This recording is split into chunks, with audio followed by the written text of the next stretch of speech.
Hey everybody, welcome to another edition, a long time coming, another edition of Liam's Hockey, brought to you of course by Hosie and Brown Automotive. My dear friend Rod Brown, happy belated birthday to Rod. He celebrated a milestone just last week, or a little more than a week ago I guess at this point, but anyway, happy belated birthday to Rod. So the show brought to you every time I do it by Hosie and Brown Automotive, and a little later our Irish whiskey, well, no, Canadian whiskey shot will be done courtesy of Adseal Services. So I wanted to jump back in the game. I've had a little virus in a laptop there, but we got it all cleaned up. So I want to take a couple minutes and talk about. Boy, I'll tell you, the Montreal Canadiens stay on the front burner. They go all the way to the Stanley Cup Final in one of the most exciting runs in certainly recent memory, including maybe their greatest series win, comeback definitely, and coinciding by administering the loss to Toronto has the greatest worst loss in Toronto Maple Leaf history. So we'll forever have that, and certainly going forward until the Leafs find some way to possibly win a playoff round. This one, along with all the others that they've suffered through, will cast a very large shadow. In the meantime, let's get right to it. So the Canadiens put Carey Price, didn't protect him, and this has been the #1 story, as it should be. Was I shocked? Absolutely. I was absolutely as shocked as I was as the Canadiens rolling through the one round after another. And just to digress for a second on the playoffs, because I haven't really talked to you in this format since then. It's a little bit different when you can hear somebody's voice and get a gist of what they're saying. I didn't pick Montreal to win any of those rounds. I certainly didn't pick them against Toronto. I don't know who did, but I guess some people did. I didn't pick them against Winnipeg, and the whole incident with Scheifele in Game 1 seemed to turn that series. I didn't pick them against Vegas, and nobody picked them against Vegas. Only the most ardent fan waving the pom-poms picked them against Vegas. And that was one of Montreal's biggest wins, definitely in recent times. And then nobody picked them against Tampa, and rightfully so. That was just a beast of a team. And as I wrote, and I would like to emphasize this, that if you're a Newark Islander fan, I think maybe you've got to be really excited about this upcoming season, because look at the run they gave Tampa Bay. And I watched a lot of that series, and I was even saying to my good friend Dave Bolles today, I do not know for the life of me how the Islanders did not tie up Game 7. I don't know if you people watched it, but those last 10 minutes, the Islanders were all over Tampa. And they're coming back after earlier in the series, a shellacking of 8-0. They had that last year too. Of course, they lost that series as well. At the end of the day, Tampa Bay won. They find a way, man. They find a way to win. Forget about being over the cap. You know, I mean, they didn't break any rules. It's part of the rules. I mean, Chicago was over in 2015. Yeah, it was only $5 million. It was a $69 million cap. They were at $74 million when Kane came back, and a number of other guys. And they ended up being over the cap, and they went on to win the Stanley Cup. So $18 million, I think, because Kucherov missed the season, because he was skating in a contact jersey 5 or 6 weeks before the season ended, and because it pretty much was a fait accompli, they were going to make the playoffs. In fact, up until the last couple of weeks, they could have made a charge and taken first. Instead, Carolina did. I believe Tampa finished 5 or 6 points back in third place. It was a really tight race. Tampa lost their last 3 games of the regular season. And despite getting Kucherov and Stamkos back, I didn't think they were going to roll like they did. I really didn't. I did not. I knew they were going to be good. I don't know. You miss a whole season. Yeah, I saw Forsberg do it in 2001, but he's an elite player, man. He's just an elite player. And I guess runner-up for the Conn Smythe to Vasilevsky. They both played fantastic. And yet, you know, you can take those two and every other of the top Russians and put them all on the same team if we do go to the Olympics next February, and they'll get waxed. They can't play as a team in any type of international competition with success. But on a club team with the makeup, they can make some noise, and they certainly did. They'll look different, yeah. I've got to be cap compliant come the fall here, and they're already over right now. It's going to be interesting to see how they got to structure that. But man, oh man, what a hockey club! What a freaking hockey club! And I just got to reiterate, boy, what does that say about the Islanders? And to a lesser extent, the Bruins, who gave the Islanders a pretty good go. So anyway, maybe the North wasn't the weakest division. I still think it was. I just think the Canadians gelled together as a team. They took the play of Carey Price, the leadership of Shea Weber, the rejuvenation of Suzuki and Caulfield, and Josh Anderson just turned into beast mode in a bunch of games, and lo and behold, they went to their 35th Stanley Cup final.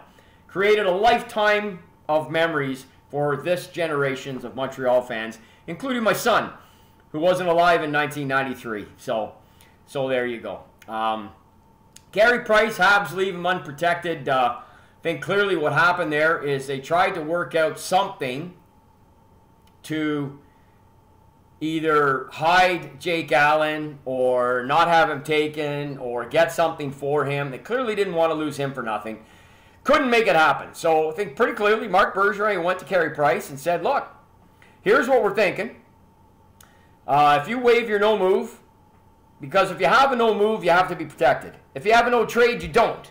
If you have a no move, you do. Carey had a no move, so you have to waive it. So Bergeron, I think, goes to him and says, we'd like to put you up. We know your wife's from there. We know you've got junior hockey roots there, Tri-City in the state. We know you're be at least a little bit closer to home. Still be 600 miles away, but at least a little bit. All the rest, West Coast, the whole 9 yards.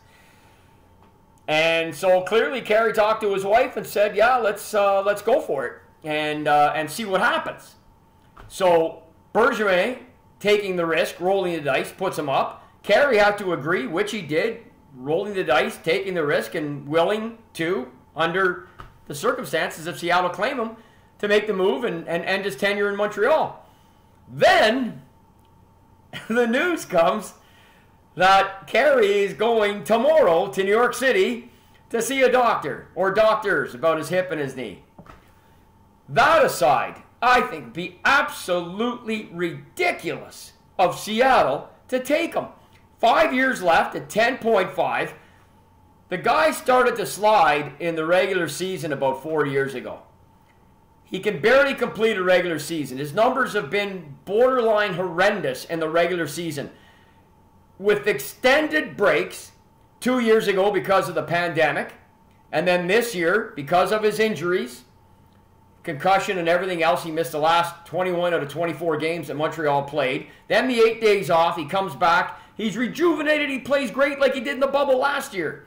If you can give Carey an extended period of time off, and keep in mind, this was time off. This was not just a reduced schedule that the Canadians are hoping with him and Jake Allen to have him as a healthy player this year, that he can fashion some sort of reduced schedule and be rested if Montreal were to make the playoffs. How many people did I read in the last, since Montreal lost in Game 5 to Tampa Bay, have said they'll be lucky to make the playoffs next year? Oh my God, they got so much BS luck, and Tavares and Scheifele and Fleury, the goal he gave up, and everybody collapsing, and Montreal goes on a magical run, and even with Carey Price and Shea Weber and everybody healthy, they'd be lucky to make the playoffs. So what's the big deal?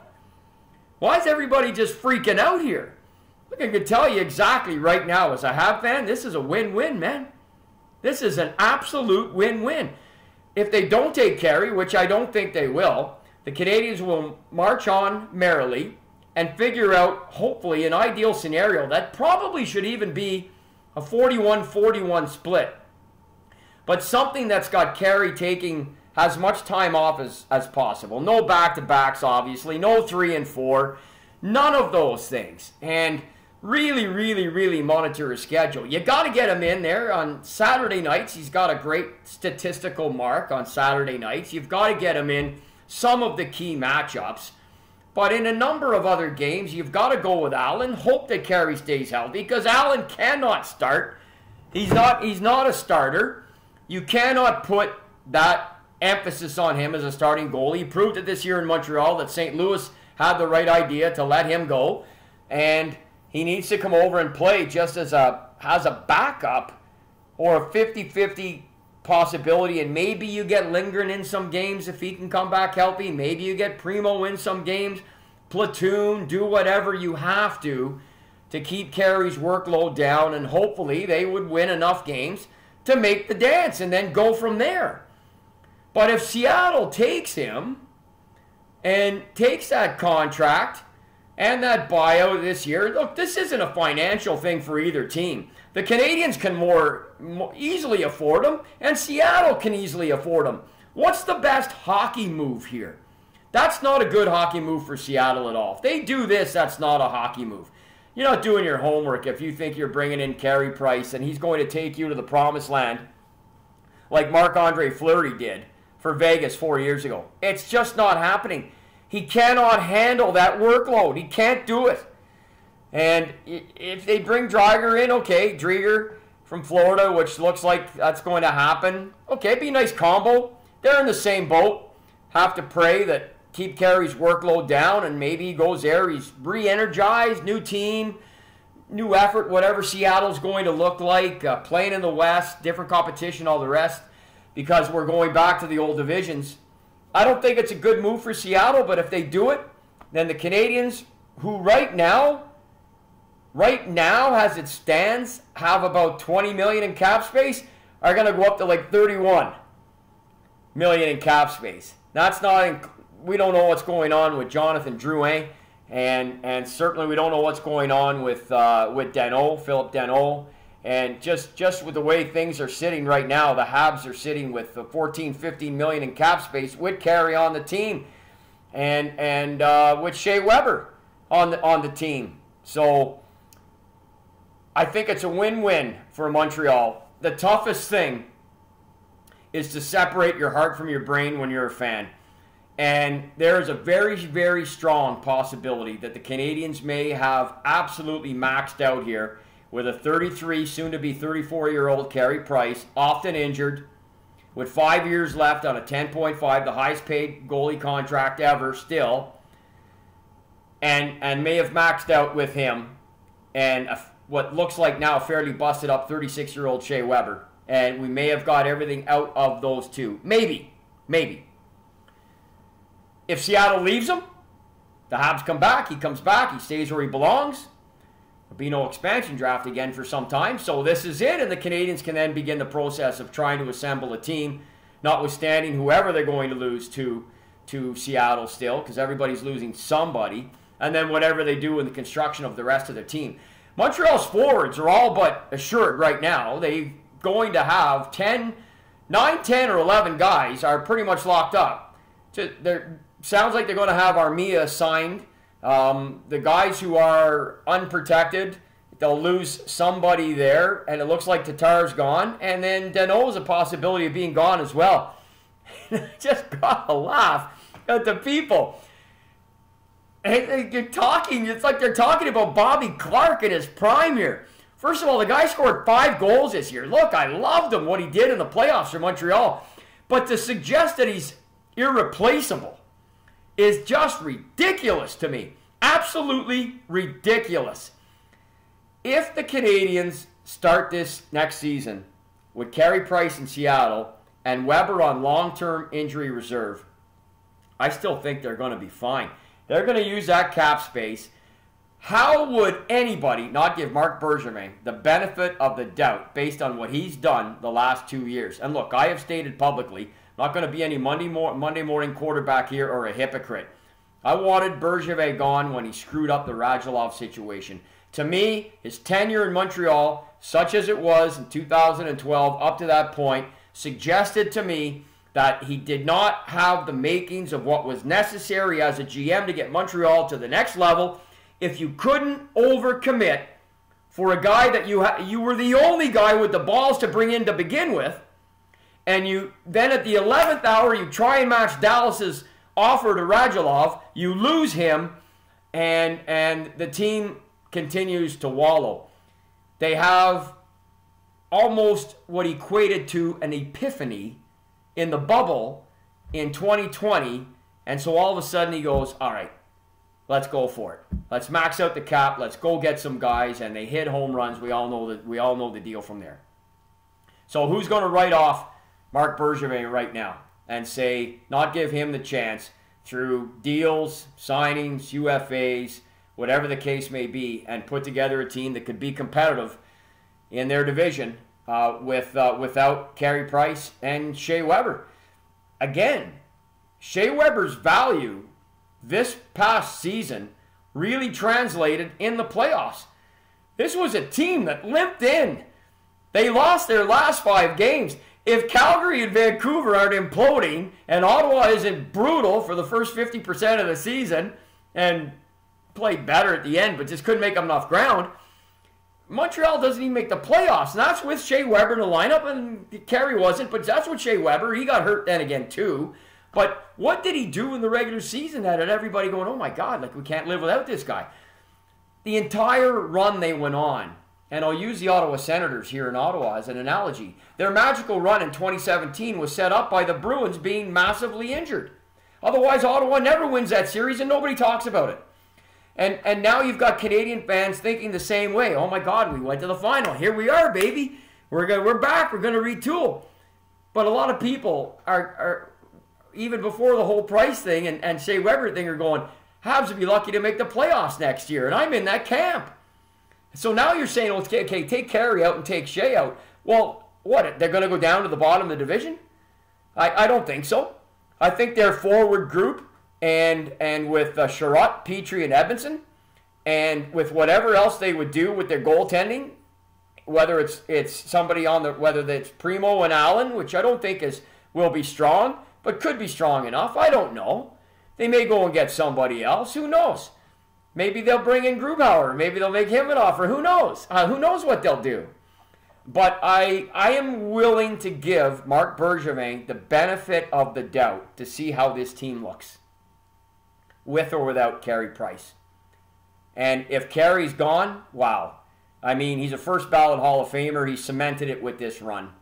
And did he play good in games 1 and 2 against Tampa? No, he didn't. But 3, 4, and 5, I thought he was outstanding, matching pretty much the rest of his efforts in this playoff year and in the bubble in the 10 games he played last year. And Shea Weber played the best hockey I've ever seen him play. And then you hear the injuries. So I'll finish with Shea and move over and talk about him. I do not believe his career is over. I do think that whatever the specialists suggest, if it requires surgeries, I hope he gets them. And as a Montreal Canadian fan, I'm telling you right now, I hope he's out for the season. And I hope they make the playoffs and he comes back like Kucherov did for Tampa Bay. What an addition to the team he would be if he was able to start practicing with the guys in March at some point. I just picked that date arbitrarily.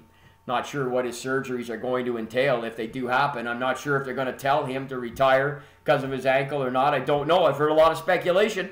I know that allowed Marc Bergevin to leave him unprotected.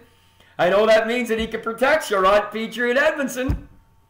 If you don't think there's even a small chance of gamemanship going on here, given what Shea has left on the contract, and again, this isn't about financials. Everything is about the cap hit. It isn't about being able to pay Shea his money or even the cap recapture. Who cares? I myself have singularly done enough for Molson's to ensure they can pay these guys contracts, okay? It isn't about the money. It's about the cap hit. It's about the cap hit. And if you've got Shea in the lineup, you got Shea in the lineup because look at the playoff year he's coming off of. If you don't have Shea in the lineup, he goes on long-term injury reserve. Now, does this all change if he announces his retirement before the start of this season? Absolutely. Then life will go on, big ceremony, blah, blah, blah, and everything and away. And everybody will say, God, look at the role he played in 2021 for the Montreal Canadiens. I'll cross that bridge when we come to it. I'll cross the bridge here in 72 hours with Carey Price, and then we'll see what's up. But I do not think Seattle will take him, and I do not think Shea Weber's career is done. And I do think the Montreal Canadiens are going to retool, and I think they're going to make the playoffs in 2022. I think they'll be in a dogfight for it, but I think they'll be there. And I like their chances. I like the emergence of Suzuki and Caulfield, KK, Romanoff, despite the games he didn't play in. You look at the 2 he did at the end and how well he did play. And do I agree with everything there that Ducharme did as a head coach? No, but none of us do. Check on social media. There's a million NHL GMs on social media, fans and media and pundits alike. Some of them, their hatred veiled of Montreal, but yet so apparent. It's dripping off their condescending, gutless puke attitude mouths as they are so chagrined at the fact that Canadians rolled and hammered the Leafs and rolled the Jets and beat the mighty Golden Knights. And their tears are endless, endless support for myself as a Montreal Canadian fan. So the angst that's been rolled out here against the Habs for what this move has meant, to me, it's, look, I lived through Guy Lafleur coming back as a Quebec Nordique. I lived through as a huge Bobby Orr fan, him wearing a Chicago jersey. I lived through Bobby Hull leaving the NHL and jumping to a rival league, not being able to play for Team Canada 72. I lived through just the Ottawa fans. My God, they could write a book on what's gone on here. The Toronto Maple Leaf fans. Every club has had stars leave. Montreal, Patrick Roy, maybe the worst scenario. This scenario here is a win-win for the Montreal Canadiens. It's a win-win. And I don't believe Weber's done. So we'll see. We'll see how it all plays out. That's all I really wanted to talk about. I've got my St. Leonard's shirt on today. 5 years ago. In fact, I think we just passed the anniversary of it a couple months ago. 5 years of our fantastic reunion. So I threw the shirt on. Got to take a walk around the school. I've been back on the old grounds a little while. And, man, people have been so awesome sending me whiskey. I had the Dunrobin whiskey sent to me, the only local distillery in the region of Ottawa-Carleton, and I had a shot of that. And this was brought to me by my neighbor, Big Darwin, who's a member of the RCMP tax squad. He stands about 6'3", 330. Good neighbor to have. So he was, this is from Ironworks, Nova Scotia Distillery. Heart Iron Whiskey. Lunenburg, I believe. Home of the Blue Note, right? So, the Blue Nose. And what a fantastic thing. I haven't cracked it yet. As you see, the seal is not broken, but I will next time. I want to thank Dar very much for bringing this. And I'm going to continue today with another shot of close out today with a couple of toasts with Signal Hill. Signal Hill, Newfoundland, is one of the most historic sites in Canada. Should be on everybody's bucket list to get to. It's, in fact, it's been declared a historic site of Canada for its geographical location and its communication. When Marconi sent the first transmission across the ocean, it came to Canada at Signal Hill. And I believe his first words were, "Leafs suck."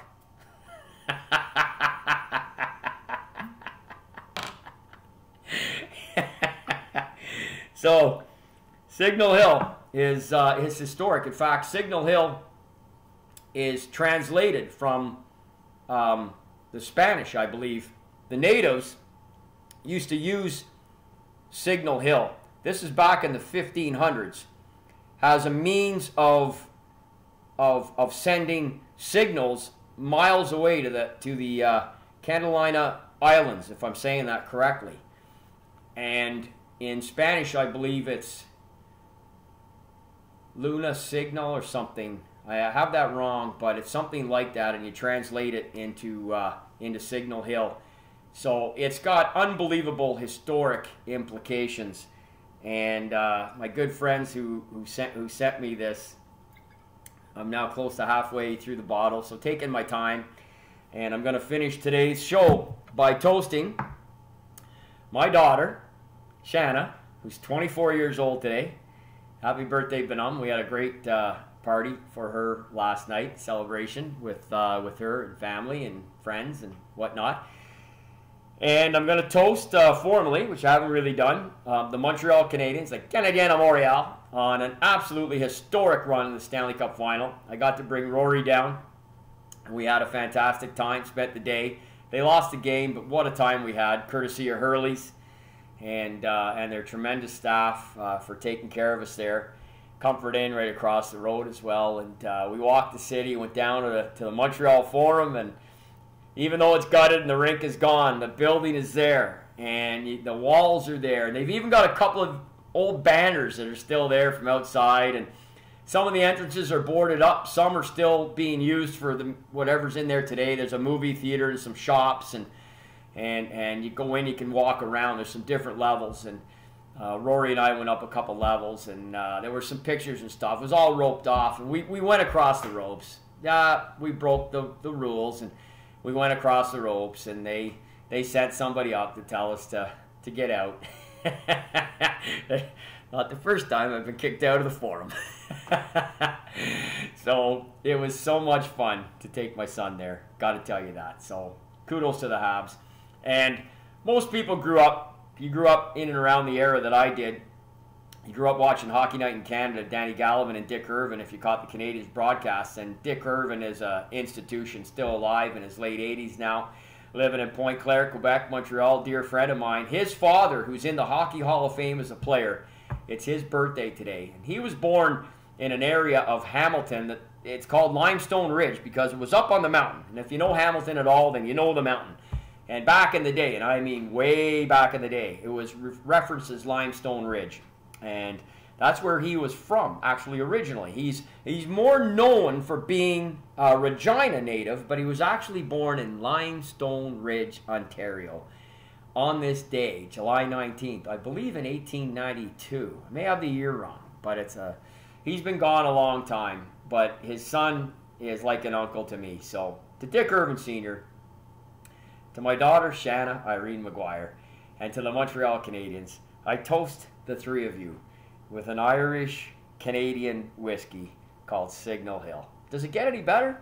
Enjoy your day. Stay safe. Talk to everybody soon. By the way, Ad Seal Services, thank you very much for sponsoring the Whiskey Shot, my dear friend Mark Cullen. And, of course, the whole kit and caboodle brought to you by Hosie and Brown Automotive. We'll get the garages going again next show. Hopefully, be back at you soon. That was a good one. G'day.